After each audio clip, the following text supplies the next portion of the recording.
What's up, everyone? It is Val, and welcome back to ASMR Vibes, where we are fully in spooky season now.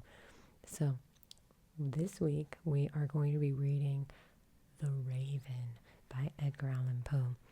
This is more of a poem rather than a short story, but it is quite long still, and it is once again a classic that everyone loves. But if it's your first time hearing it, let me know in the comments if I sold you on it. And if you have heard it before, let me know how I did. And I hope that you are able to catch a vibe. If you're into spooky stuff, maybe you can even catch some Z's.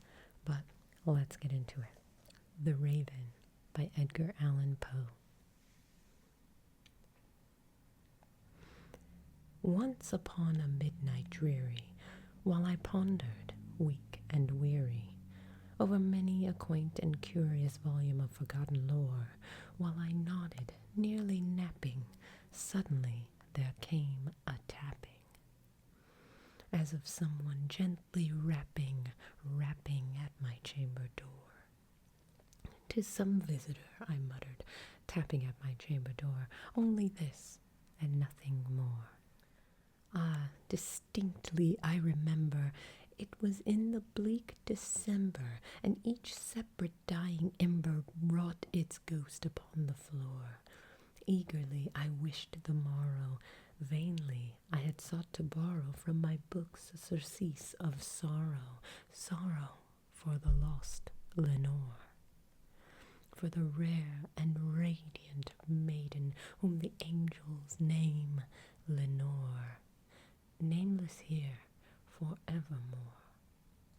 And the silken, sad, uncertain rustling of each purple curtain thrilled me, filled me with fantastic terrors never felt before, so that now, to still the beating of my heart, I stood repeating, "'Tis some visitor entreating entrance at my chamber door, some late visitor entreating entrance at my chamber door.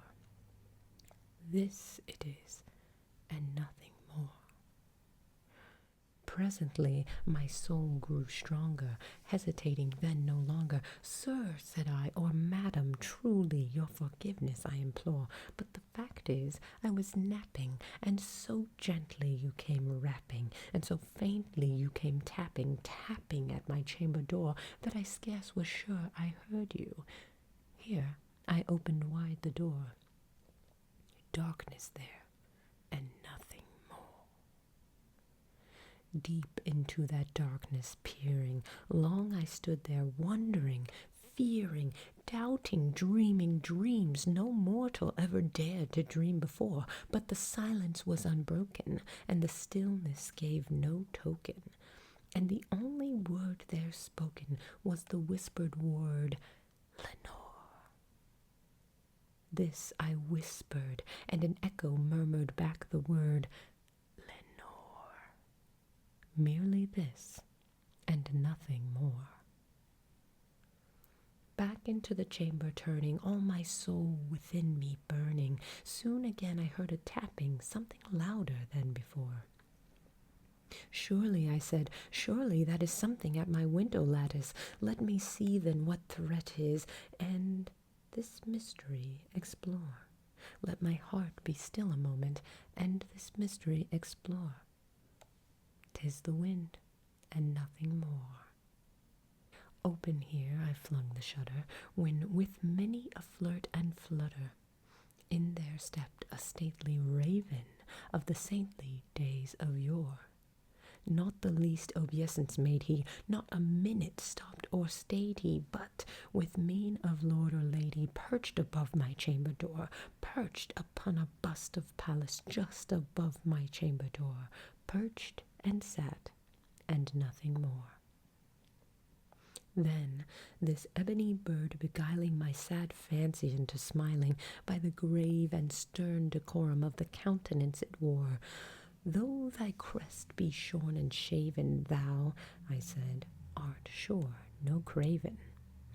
ghastly, grim, and ancient raven, wandering from the nightly shore, tell me what thy lordly name is on the night's Plutonian shore. Quoth the raven, Nevermore. Much I marvelled this ungainly fowl to hear discourse so plainly, though its answer little meaning, little relevancy bore. For we cannot help agreeing that no living human being ever yet was blessed with seeing bird above his chamber door. Bird or beast upon the sculptured bust above his chamber door, with such name as Nevermore. But the raven, sitting lonely on that placid bust, spoke only that one word, as if his soul in that one word he did outpour. Nothing farther than he uttered, not a feather then he fluttered, till I scarcely more than muttered, Other friends have flown before. On the morrow he will leave me as my hopes have flown before. Then the bird said, Nevermore. Startled at the stillness broken by replies so aptly spoken, Doubtless, said I, what it utters is its only stock and store, caught from some unhappy master whom unmerciful disaster followed fast and followed faster, till his songs one burden bore. Till the dirges of his hope that melancholy burden bore of never, nevermore. But the raven, still beguiling all my sad soul into smiling, straight I wheeled a cushion seat in front of bird and bust and door. Then, upon the velvet sinking, I betook myself to linking fancy unto fancy, thinking what this ominous bird of yore, what this grim, ungainly, ghastly, gaunt, and ominous bird of yore meant in croaking Nevermore. This I sat engaged in guessing, but no syllable expressing to the fowl whose fiery eyes now burned into my bosom's core. This and more I sat divining, with my head at ease reclining on the cushion's velvet lining that the lamplight gloated o'er, but whose velvet violet lining with the lamplight gloating o'er she shall press, nevermore. Then, methought, the air grew denser, perfumed from an unseen censer, swung by seraphim whose footfalls tinkled on the tufted floor. Wretch, I cried, thy God hath lent thee, by these angels he hath sent thee, respite, respite and nepenthe from thy memories of Lenore. Quaff, oh quaff this kind nepenthe, and forget this lost Lenore. Quoth the raven, Nevermore. Prophet, said I, thing of evil, prophet still, if bird or devil, whether tempter sent or whether tempest tossed thee here ashore. Desolate, yet all undaunted on this desert land enchanted, on this home by horror haunted, tell me truly, I implore, is there balm in Gilead? Tell me, I implore. Quoth the raven, Nevermore. Prophet, said I, thing of evil, prophet still, if bird or devil, by the heaven that bends above us, by that God we both adore, tell this soul with sorrow laden, if, within the distant Aidenn, it shall clasp a sainted maiden, whom the angels name Lenore. Clasp a rare and radiant maiden, whom the angels name Lenore. Quoth the raven, Nevermore. Be that word our sign of parting, bird or fiend, I shrieked, upstarting. Get thee back into the tempest and the night's Plutonian shore. Leave no black plume as a token of that lie thy soul hath spoken. Leave my loneliness unbroken. Quit the bust above my door. Take thy beak from out my heart, and take thy form from off my door. Quoth the raven, Nevermore.